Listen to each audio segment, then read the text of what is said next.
The purpose of today's session really is just to keep everybody updated with where we're at on the Regia Marine Seismic Survey. This is the 5th in the webinar series, and we're now at the point in the consultation process where we are inviting further objections and claims in readiness for us to be able to make our submission to NOPSEMA. And as the slide is just there, the webinar is being recorded and will be published for people who have been unable to attend at this time. For those of you that are new to the survey, just a quick update. Regia is a marine seismic survey in the Otway region. Seismic surveys, if you're unaware, are a technique used to explore and map the subsurface of the ocean floor. We look for geological formations of petroleum down to about 3 kilometres beneath the seabed, and we use essentially an acoustic source to be able to reflect back information about the geological layers of rock. In fact, this I can make these edits on the fly now, can't I? So we've actually published our predictions of impact and risk. So it will not be published soon. They are now published. So yeah, the documents, we decided back in February to publish all of our documents as soon as they were ready. And so we published the first set of our impact and risk assessments in July, I think, and the subsequent set, the final set of all of our sound impact assessments and our oil spill stuff came through in, I think it was 15th of September. We published that information. So that we're trying, and we've tried right from the outset to be as transparent as we possibly can be around this. And so whenever we've had some information, we have published it on our website, which is regiamss.com.au. There's an update to the activity, which I'll go through in a couple more slides in just a second. But as you can see, what we started with was in this sort of tan area was what we called our environmental planning area, which is essentially the area we look at that covers our study area. And we have slowly over the months refined our seismic survey acquisition area. And I'll talk a bit more about that in just a second. The consultation started on the 1st of February. We were due to close consultation, or to pause consultation rather, so that we could prepare our submission in July.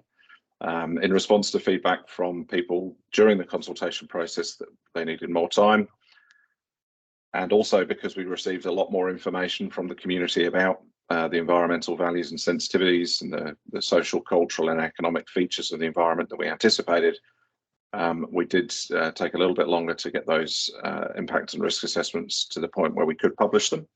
And so obviously in response to that, we had extended our consultation timeframes. I think we did that 3 times. And now we find ourselves open to consultation prior to submission of the environment plan until the 20th of October. The survey itself originally was actually scheduled to start, in our design, was scheduled to start on the 1st of November, which is a month away. Clearly, we're not going to meet that requirement. So the earliest start date now that we've put in place is the 1st of April 2024, with the latest finish at the end of 2028. So whilst the environment plan permission will last for 5 years, just short of 5 years, the actual survey duration, the vessel will be on the water for no more than 90, and there'll be a maximum of 60 acquisition days within that 90. Just as an activity update, the timing of the activity, we've received a lot of correspondence and concern about our proposed initial timing of the activity, which was through the summer months.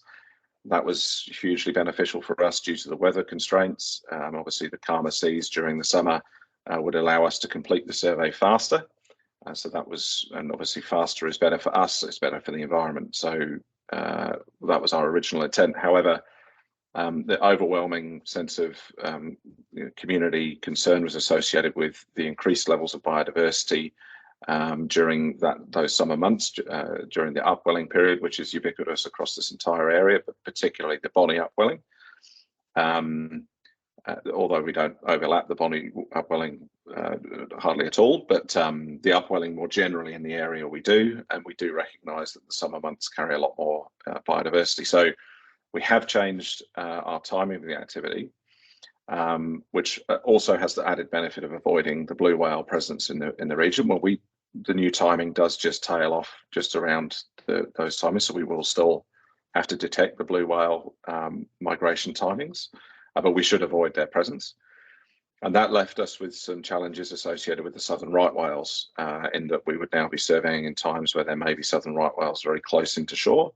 So we've decided to pull back from those areas, and we've now put an additional control measure of a 50-metre bathymetry. And that originally actually was at the 3 nautical mile line. The active source area has just extended to include a full fold area, which is the tiny little bit of pink that you can see that's gone beyond our original activity planning area. The reason for that is that we need full fold acquisition, which requires us to survey just beyond the edge so that the streamers can catch the reflective sound that comes back right up to that boundary. And that has also necessitated an addition to our operational area. But as you can see, overall, the original survey plan was very large, and we're currently around 50% of that current area, just a bit below. And also the natural process of refining these activities will mean that area that you're seeing there in the pink will probably be refined a little bit further again. And I'll speak to that in just a second. So we have put a series of impact management zones in place, and the first there that you can see is the 50-metre bathymetry. So it's just the bathymetry map, and you can see that we've got the shelf over here. We've also put a 400-metre depth exclusion zone as well, so we won't be going any deeper than 400 metres. There will be a series of activity limitations that function as impact management zones. So these are areas that we're essentially not allowed to survey. So we've said that there'll be no discharge of sound outside this pink area. We've excluded those months, as I previously mentioned. We've got no discharge of the sound source within 10.3 kilometres of Dean Mar. We're still working through whether or not that's sufficient, but in actual fact, with this 50-metre contour, we're now going to be about 18 and a half kilometres away from Dean Mar anyway. So that's an additional to measure in place. We've committed that we know project vessels will traverse between Dean Mar and the mainland, which is just here. I've mentioned the depth contours. There'll be no sound discharge, source discharge within a key ecological feature. So actually, I should have put that map in here, but the maps will be available on the website. There are two main ones just to the west of the survey, in this area where my cursor is. There is the Bonnie upwelling key ecological feature. So we will be outside of the Bonnie upwelling key ecological feature. And then just down here, there is a thing called the West Tasmanian Canyons, which, interestingly enough, protects essentially the same thing, which is an upwelling event. Now, by excluding the 400-metre contour, the canyons that are the Tasmanian canyons actually continue all the way along this shelf break. So even though there's no designated KEF in the Victorian canyons, we are being protective of those things as well. We've made a commitment to no anchoring will be permitted in the area, so that's obviously protective of the benthic habitat. We have made a commitment which we will affect these surveys, which is there'll be no receive levels of sound at coastal areas at 145 dB, which was the aesthetic value threshold. So we're just working through exactly what that will mean to the description of environment. The acquisition area here that we may affect. And so we've got also the final one here is the vessels will not operate at more than 6 knots during acquisition. That's actually a safety concern, but it also obviously protects interaction with other marine users. We had a couple of requests for maps from relevant persons, and I think possibly at the last webinar, which is for maps associated with the previous 2D and 3D sail lines. These are, in fact, I've just seen a question there, Emma. This was certainly something that had been requested. These have been published online. So we have the 2D and 3D on the left and right, respectively. We have had to overlap some of the previous survey areas on the 3D. Some of that was foreshadowed in that we need the jigsaw puzzle, so we do need some overlap. Operationally, the reality to pick up this area of open acreage in the middle has meant that we now will cover these survey areas. And this survey is a survey called the Labella survey. And it's a survey that we believe we need to get that information again. It's a slightly dated survey, and the data quality is not sufficient for us to be able to use at the moment. So we're also looking at that area as well. Control measures. So these are the things that are informed by the consultations, but also informed by good practice and professional judgment from our end. We have a series of control measures that we put in place, and I'll talk to those now. And essentially, the first two there are the community liaison program and the relevant persons consultation management system. So we put measures in place to make sure that we continue to talk to people, we engage with relevant persons, we keep the community informed about what we're doing, particularly as we refine our activity further and we get closer and closer to the date of the survey. We let people know about changes, we let people know about new science, new information we've received, and how our operating procedures will change. So that's key. It's obviously also got to include communication on the water. So when we're out on the water, actually working with fishers, with recreational folks, to make sure that obviously the maritime and seaworthiness of the vessels and the activities is maintained. So a couple then on that are very much associated with our protection for marine mammals, and just two line items here do a bit of disservice to this. So our marine mammal adaptive management procedure, this is essentially what do we do when we see whales, and there are some really clear control and performance standards within that procedure. And that is that we shut down if we see whales, southern rights or blues within 3 kilometres. I'll talk a bit more about that in just a second. But we also shut down for any whale within 1.5 kilometres, and other marine fauna as well. We have different distances for turtle, sea lions, etc. Penguins, in fact, also we recognise the need to be protective of foraging penguins. This adaptive management procedure also includes some new technology we're putting in place, or trialling, I should say, which is that we have the intention to trial tethered buoys with passive acoustic monitoring along the southern right whale, the border of the southern right whale reproductive BIA. This is to help us identify where the southern right whales are. We believe that we'll be able to identify their calls. We may even be able to triangulate a position, which will be very exciting if we can.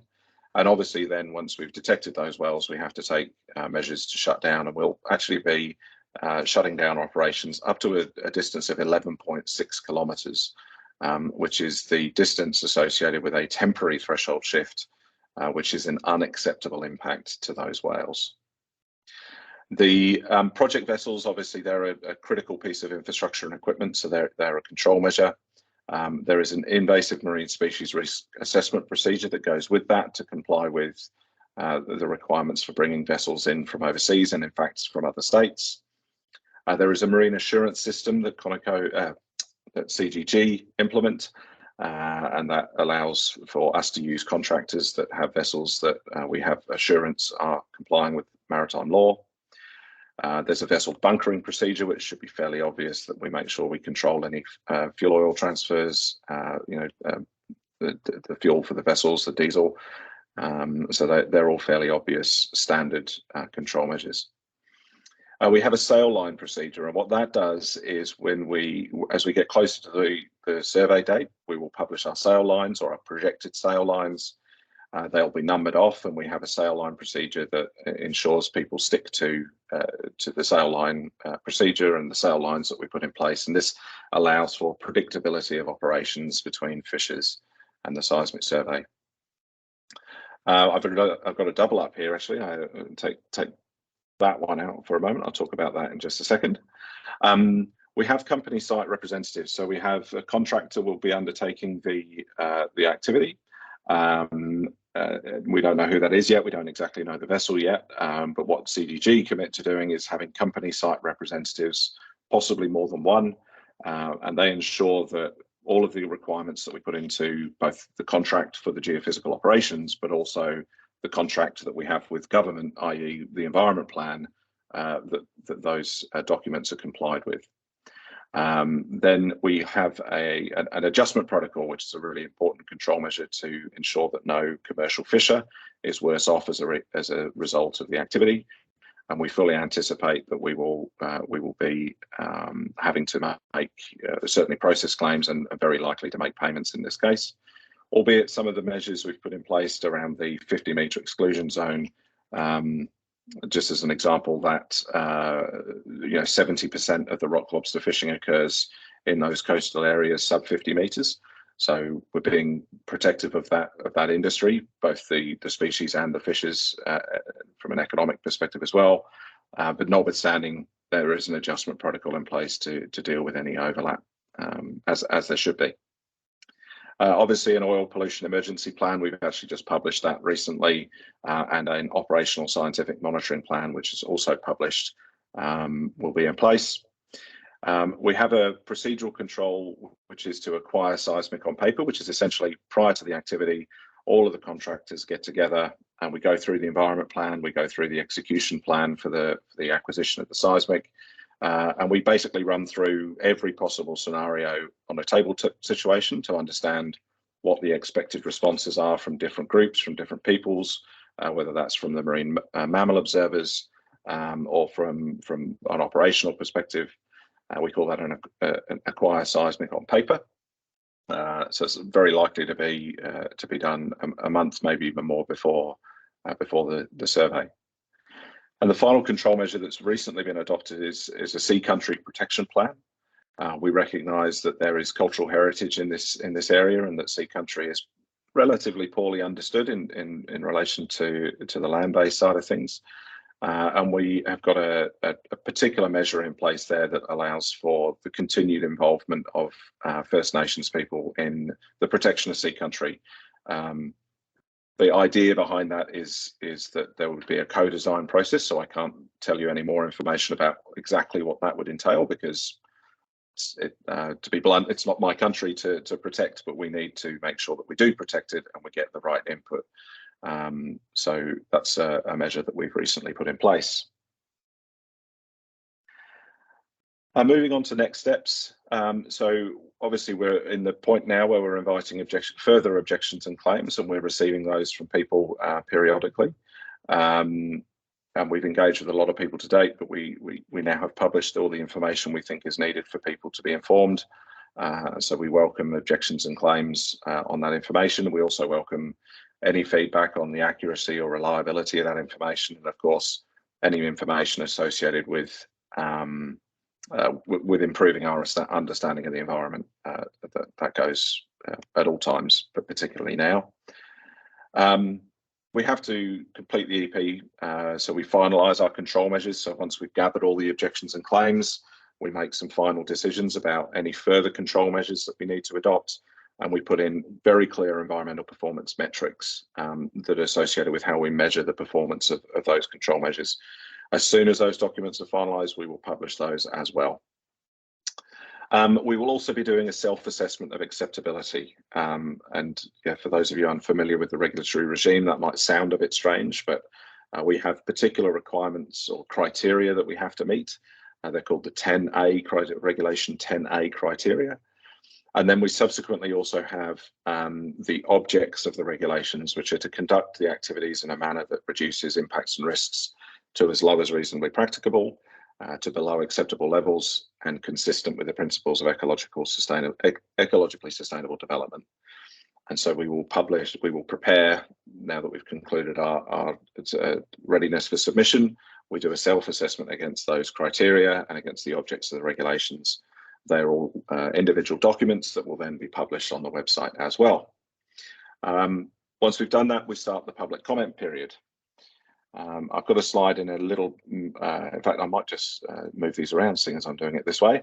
We'll jump to the public comment period. So there's been a little bit of confusion based on our last public update that exactly what dates we were planning for. And just to be really clear, these are the current dates as we understand them. Things are very immovable in this space. We don't really know just how many objections and claims we're going to receive by the 20th of October. So everything in this might slide a little bit, but our clear intention is that we do not want to put the environment plan out for public comment over the Christmas period. That just is not appropriate in our mind. So we are tight. So you know, this is our current schedule as we understand it. So the 20th of October, we will officially pause our consultation. What that pause means is that we get to prepare the environment plan. People can still submit things to us, but at some point we have to draw a line where we're preparing the documentation for NOPSEMA. We anticipate at the moment that we'll be able to do that in 10 days. That's probably the riskiest thing for us at the moment, is that 10-day period. But the intention is to publish, to submit to NOPSEMA, on the 30th of October. From a procedural perspective, what has to happen then is NOPSEMA do what's called a completeness check.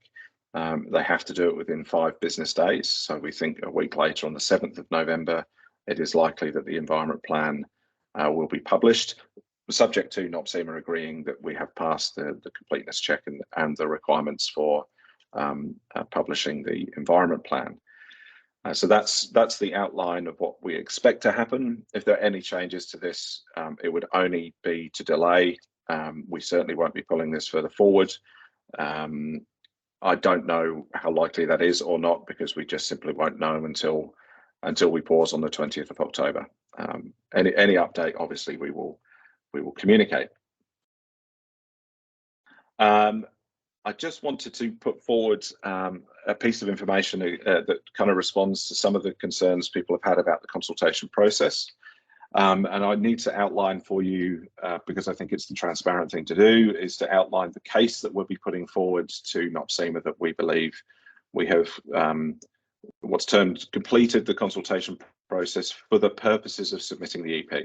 And I want to be really clear that that doesn't mean we feel we've completed the consultation process, because consultation is a process that continues through the assessment process and well through the EP being accepted all the way through to the activity. So please don't mistake my position here that the consultation is closed or anything like that. That's not the case, but we do have to show NOPSEMA that we have given people all of the needs that they have prior to this first submission. So I'll just step through this slide in a bit more detail than I have the others. So our position will be that we have ensured people are properly informed. We've published everything as soon as it's been made available to decide whether or not they want to be a relevant person. And we've gone to quite, to be honest, extraordinary lengths compared to what previously used to be done in the petroleum industry to identify relevant persons and provide people the opportunity to be part of the consultation. We believe in that process that we've been clear about that consultation process, and that it is to inform the impact and risk assessments. We aren't consulting just to tick a box. We genuinely want to learn from the community about how to protect the environment, and that's the intent that we've had, and hopefully we've been clear about that's why we're doing this process. And we've then documented our understanding in each of our impact and risk assessments of the existing environment that may be affected, including social, cultural and economic features of that environment. We've made what we consider to be all reasonable efforts to find and contact each relevant person, as is the requirement. Now, there will always be people that we miss. That is just a function of this process. And so what we have as a backstop, if you like, is the ability to include anybody at any time as soon as they reveal themselves to us and engage with them in the proper processes. We're going to put the case forward that we have provided sufficient information to relevant persons, and we've written to every single relevant person we've identified and asked what more would be needed. And we've published our impact to risk assessments in full. So there is no more information that we can provide. We acknowledge it's hundreds of pages of information, We've tried to separate it in a way that it's digestible for people, but yeah, our claim will be to not seem that we have passed that test. We also have a requirement to provide a reasonable period to people. So we've given 8 months to this consultation process now. We've extended it 3 times, and all of the information will have been available for at least 30 days to everybody prior to submission. So that's important that we give people the right amount of time. The other part about time is that we recognise feedback from people has been, assessing a 3,000-page document in the 30-day public comment period is simply unreasonable, which is another reason we decided to publish our entire document.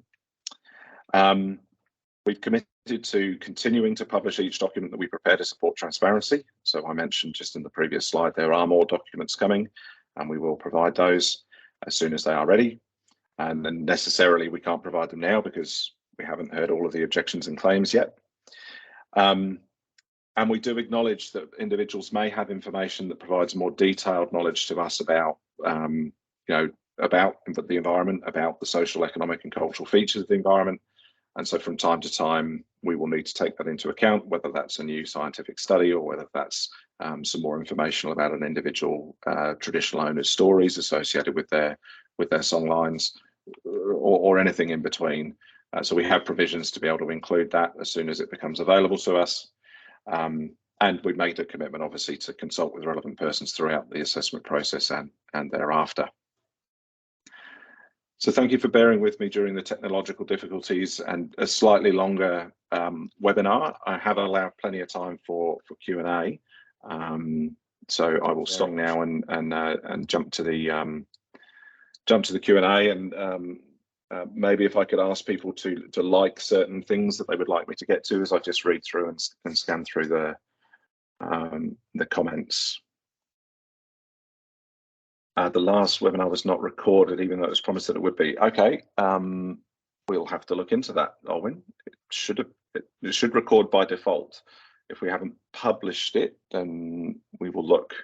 Thank you for the feedback. I wasn't aware of that. It's been detrimental to fishing here. Okay, there's been a dramatic fall in numbers of the southern right whale since.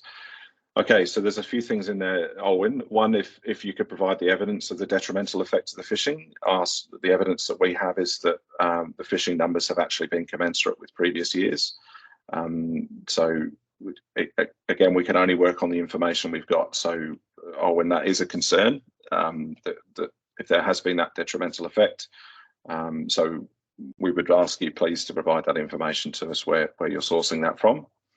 And there's been a dramatic fall in southern right whale numbers. So southern right whales are interesting because they often, their home, if you like, is actually in the Southern Ocean and down in Antarctica, and they come up to Australia to breed. And often whales return, the southern right whale only return to these shores to breed and to mother calves. And so often we'll see quite a lot of variation over a number of years because an individual southern right whale would only return to Australian shores on average every 3 years. So actually in the Sequoia survey was in 2021 was one of the years where we observed the highest numbers of southern right whales, even with the presence of a seismic survey. So now I couldn't possibly claim therefore that seismic surveys don't affect southern right whales. That's not what I'm claiming at all. What I'm trying to point out is that there is a natural cadence and variation to southern right whale numbers across a longitudinal data set that's important to consider here, rather than just looking at one individual year. Emma, as you know, to map the survey overlapping other areas. So we don't have the TGS shapefile, but let me make a note of that. I can ask TGS for it, and I can prepare that map and publish it. That's not a problem at all. Overlap with TGS. Overlap with TGS. To my knowledge, however, there is no overlap. Now, those surveys might be quite close because I think the exclusion zone from TGS from memory is no shallower than 400 meters. So they might be close, but I don't believe there'll be an overlap. One of the other performance standards of our sail line plan, although not mentioned in the slides, is that we must retain a 40-kilometer distance between two seismic surveys in the unlikely event that they are acquired at the same time. It's unlikely because it's probable that the surveys would use the same vessel. If they were to occur at the same time, we must maintain that 40-kilometre separation, which obviously is important for management of cumulative impacts. What about TGS ConocoPhillips areas? So ConocoPhillips have a drilling environment plan. If it helps, I can we've published the titles map, but I can make that a new map for ConocoPhillips areas as well. That's easy to do. ConocoPhillips areas overlap. Again, from an activity perspective, seismic always comes before drilling. We need the information from seismic to be able to inform the locations to drill. So there would be no physical overlap between the seismic survey and a drilling activity. But I do understand the question is more about just observing what those areas of overlap look like, so we can prepare that map for you, Emma. That's not a problem. Oh, and the last webinar from June can be viewed on the Regia. Yes, and we have done another webinar in between that time. So if it is not published, we will look into that, as I previously mentioned. Options people may like to explore before more damage is done. Supporting Senator Wilson's bill to stop this proposal completely. Support it. Okay, I won't be supporting it, Olwyn, but that doesn't mean others shouldn't. That's absolutely fine. The Environment Defender's Office is an important resource. Okay, thank you, Olwyn. Again, probably less relevant for me, but happy for those to be on the call to be aware of the Environment Defence Office. Others have essentially gone with their help to prevent this kind of activity elsewhere in Australia. I'm not sure it prevents this activity. There have been some recent EDO challenges of NOPSEMA decisions, one for a drilling activity in the northwest, which was Santos's Barossa activity, and one recently with Woodside's Scarborough 4D seismic survey, and they have been overturned. Those decisions have been overturned, so they were decisions to accept. I do believe that the Barossa project is still planned to proceed, and I don't know what Woodside are doing at the moment, but the Scarborough project as a whole, I would suggest, will still be planned to proceed. If you'd like to ask for NOPSEMA to be investigated in the... Oh, right, okay, so that's the extension of the comment, of course. Contacting the Minister for Resources as well. Yes, so this is a really good point in that contacting the Federal Minister for Resources is the right way to object to oil and gas activities as a whole. For us, and I've been very clear on this since my first attendance out in the region in March, is that we don't even know whether there's gas there at the moment. We understand people object to seismic surveys on multiple other grounds as well. Provided though, if those comments are associated with a blanket objection to these activities without any specificity as to why, then the way that we process those claims is to dutifully represent them to NOPSEMA. We log them and explain why they don't relate to environmental management of the activity, which is the purpose of an environment plan. And we encourage people to go to their local and federal ministers, both local members for Parliament and the Minister for Resources in this case in Victoria, and obviously in Canberra. In what document can I view information on the proposed Sea Country Protection Plan? So that's a relatively new one for us. So we've had quite a lot of difficulty contacting the traditional owners. We've spent an extraordinary amount of time and effort trying to do that. We recognise there are cultural features in the environment that need to be protected. I mentioned some of those earlier, associated with particularly with songlines is one that's people are very passionate about. But there are other spiritual connections that people have, some things that we know and some things that we can't know, but we still need to protect. We will be finalising the details of that, and as soon as it's part of the environment plan, we'll publish the content of that. We are respectfully waiting through till the 20th of October because relevant persons may object prior to that, which would obviously inform our preparation of that plan. But as soon as we can, we will get the detail of that published. Essentially, it invites co-design with any traditional owner as to how we can protect the things that are important and ensure that we're preserving sea country. So any support we can give to them to meet their objectives associated with the protection, preservation, and of sea country. That's generally what it's about. Ben, 1.5 distance stopping for whales. Yes, so southern right whales have an elevated level of protection under their conservation management plan, which is basically that's the level of effect in the conservation management plan that's deemed to be the acceptable level. So it's 11, I think it's 11.6 kilometers. I can't remember exactly.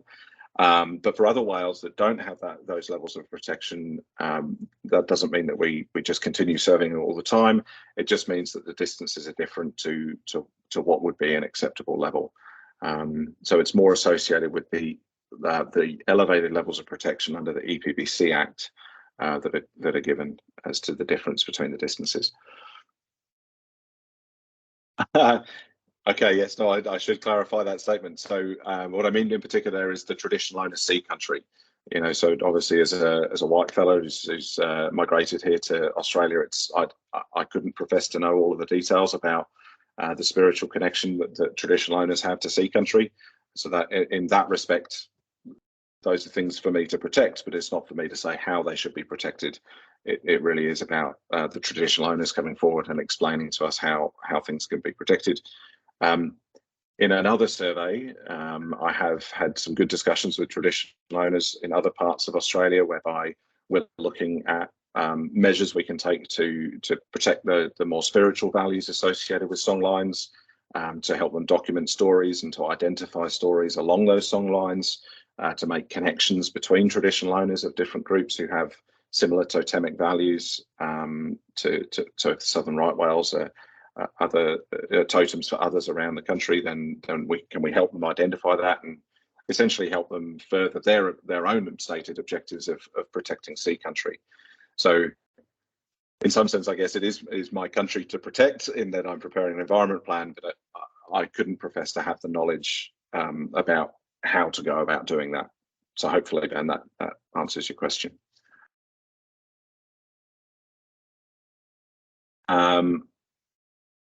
So we've got, and then this is went ahead, close to King Island despite widespread community opposition. Yes, certainly. So we do recognise that people are, objectionable to these surveys. We look, to be perfectly frank, we don't agree with those objections, in that we believe that gas, we don't even know that there is gas there. We suspect there is, otherwise we wouldn't be doing this. There is part of the logic here, which is to understand, isn't it good to understand what resources we have? This approval doesn't give us any right to do anything other than acknowledge that there is a resource there or not, which even with the data we gather will be hypothetical, which is why we do exploration drilling. So we do acknowledge that there has been some surveys, particularly on King Island, as to opposition. Those aren't surprising to us. We do understand also that local governments along the coastline have issued moratoriums on these things. Again, all we can do is reflect those things in our environment plan and put those before decision makers. We have no objections to people raising those objections, and people should use that democratic right as they will. I will obviously point out that the decision maker here is a federal independent regulator called NOPSEMA. They are the ones that have provided all of the information, and they are outside of political influence, unlike individuals and local government. So it's important for us that we have a strong and independent regulator, and we certainly have that. The requirements that are currently being placed on us are really improving the way that we protect the environment, and so we're quite happy to comply with those things. Then my hacked up version. What's this? I might need, I'm not quite sure what that is, Ben. Maybe there's something else below that explains the map, but we may come back to that. TGS have proposed a 42-kilometre buffer for sighting cetaceans, speaking to the knowledge of this being incredibly harmful. I'll have to have a look at that. It sounds like a behavioural disturbance threshold. I'm not quite sure why they would put that in place, but I can certainly look to it. So thanks for sharing, Emma. And there's a ConocoPhillips link. I'm not quite sure what that is, but yes, the ConocoPhillips are undertaking a drilling activity.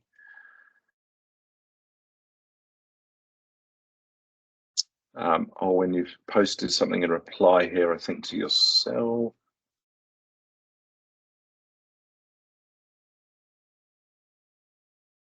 It's a very long message, Owen. It might be, I'll see if there's a question at the end.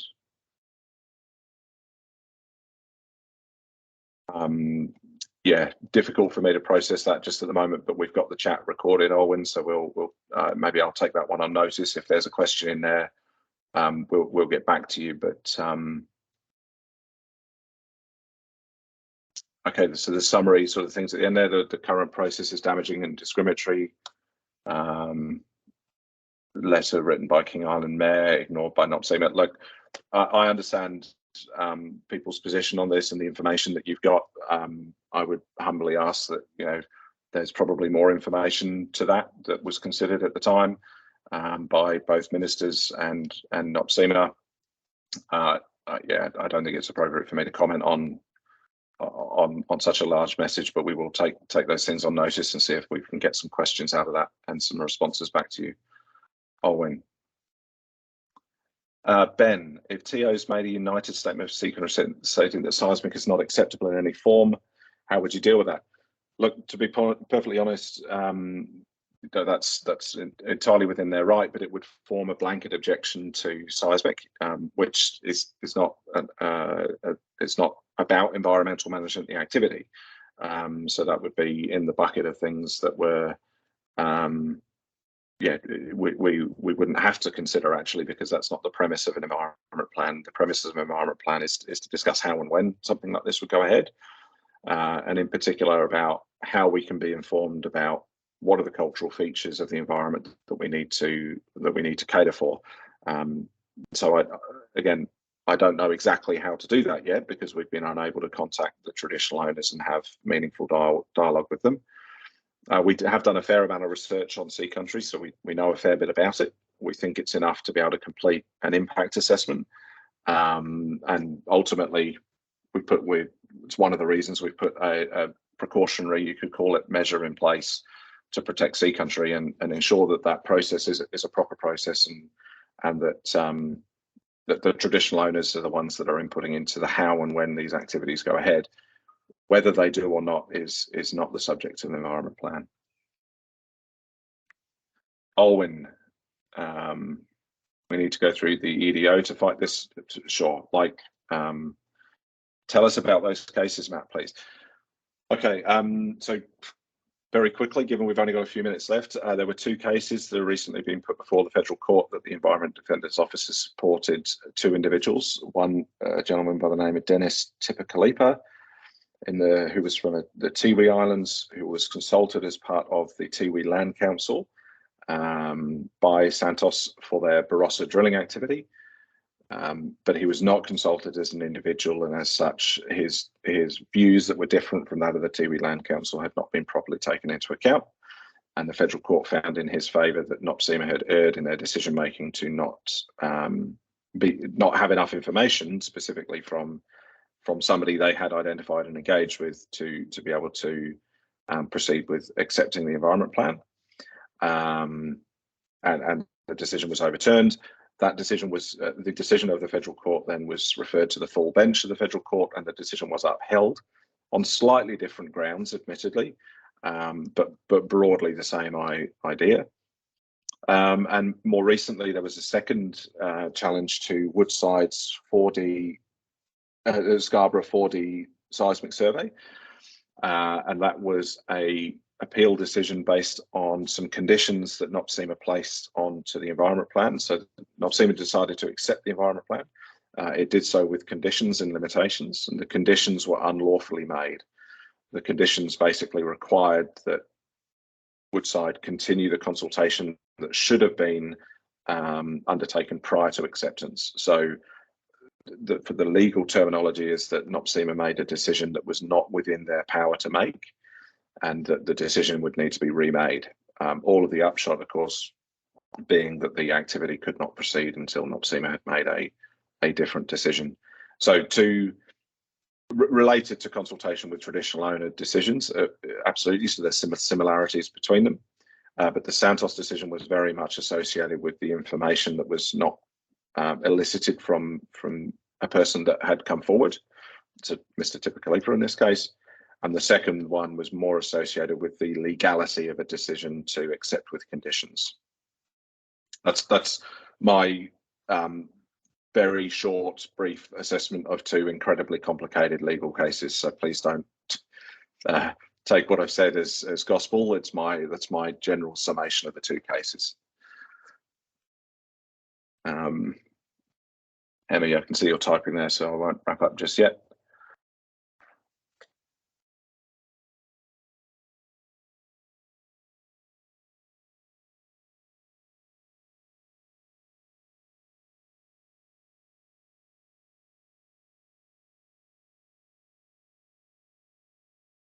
Just while Emma's typing there, Emma, East Timor Aboriginal Commission has not yet had time to consider the proposal, but we'll be willing to discuss. Oh, great, excellent. We very much welcome that. I think we've tried to be in contact with the East Timor guys since February. Door knocks, multiple emails, letters, contacts through various different sources. We're really looking forward to talking to them. We have seen on Facebook some posts recently from people with connection to Songlines. We would be really keen to talk to them. We have reached out to them on Facebook, and ultimately, we have the same aspiration as them, which is to protect and preserve country and culture. So hopefully they can come forward and we can figure out what ways in which that can be done. So Emma, if you've got any contacts with the Eastern Mara Aboriginal Corporation that you can put us in touch with, that you think will help us with that endeavour, that would be fantastic. And similarly, maybe just a call to everybody on the webinar is just, if there are other people or other contacts, we would greatly appreciate you sharing our information with them. Yeah, we welcome people being involved and having the opportunity to influence the way that we undertake these surveys and make sure that we're protecting parts of the environment that are important to people. Emma, you are the current contact. Okay, great, fantastic. We'll be in touch. I'm actually, this is a final wrap up as well, is that I'm actually out on country next week. I have meetings with many folks up and down the Victorian coast. And yeah, we look forward to meeting many of those people that we've been able to meet and continue to build those relationships and understand the concerns in more detail. If people would like a one-on-one meeting with myself, we do still have some time slots available, so please get in touch. And yeah, Owen, I note that you've just added another comment there, which I'll address, which is you do have the power to stop this through the EDO. Yes, that is a democratic right to progress things through the courts. NOPSEMA need to have an environment plan to consider first, and they need to make decisions on it. And that is their role, and they've been very clear that that is their role to make these decisions. And if the federal court decides to overturn those decisions, then that's part of the proper processes as far as I'm concerned.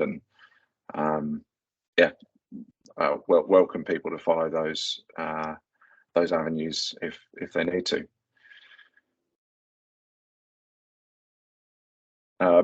Ben, I think the overarching idea of community and environment is that something it can be done safely in respect to these sensitive, despite what you learn through the process. At the moment, we haven't learned anything that says that it can't proceed in a way that can't be managed. We think that there are ways that things can be managed, and we would rather engage in a discussion that says how could it be managed, and create some solutions that, and certainly my traditional owner engagement around the rest of the country has come up with some really creative things that I won't share now because it's not appropriate for me to impose what they may be for this region, but we think that there are that there are ways that that we can proceed. And to your point, Owen, just at the end there, seismic surveying, is absolutely detrimental to the environment. Nobody here is suggesting otherwise, but there's nothing that we do in this world that is not impactful in some way. And so our job is to maintain that impact below acceptable levels. It's not to have no impact.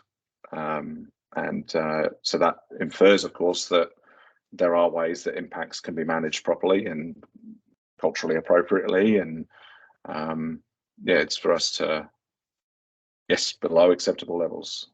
So we need to define those. We've published those levels on our website. We've invited comment on our decision-making criteria around what those levels are. And we've prepared our environmental assessments to predict what the levels of impact we are actually having, so we can demonstrate that our predictions are below those acceptable levels. Yeah.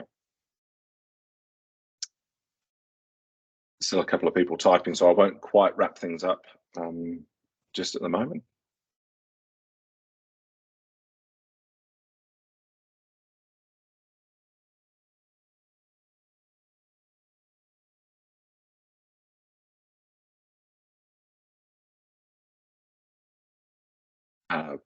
Okay, thank you, Owen. You as I've said earlier, you absolutely have that right to do so.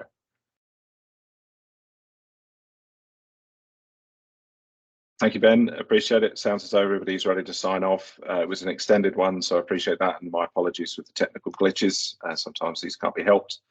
Yeah, look forward to seeing many people out on country next week, and yeah, we'll wrap up for now. Thanks, everyone.